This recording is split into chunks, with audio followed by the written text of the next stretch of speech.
Hello, Susan. How are you? Nice to see you. Good, Susan. You sneaked up. Well, I thought it was a commando raid. It is certainly my pleasure to be here with Don Rickles. I'll tell you, Where are you here from, I Susan? am in Yugoslavia. Don, don't just butt right in like Okay, that. Susan. I wanted to ask the question first, Girl properly took the way over. it should be done.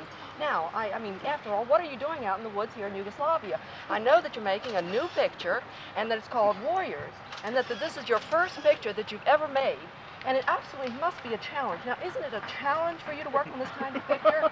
I mean, isn't it really? Well, of course, you know, after all, he is one of the top comedians in the country. And certainly, he has never had to read other people's lines. And now, having to read other people's lines, certainly, well, I asked him the other night at what he thought of this area and countryside, and he told me, tell him what you told me. He told me that it was some of the most beautiful countryside that he had ever visited.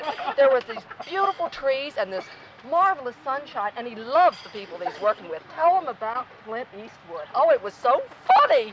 Tell him about Clint Eastwood. Isn't he charming? He is absolutely one of the most charming men I've ever met in my entire life. Don, you have absolutely been a complete pleasure. He doesn't really drink. Tell him what you're drinking, Don. Tell him. It's water. He just told me a few minutes ago. I don't want you to repeat yourself, Don. For heaven's sakes, don't repeat yourself. It's been so nice to meet you. Thank you so much.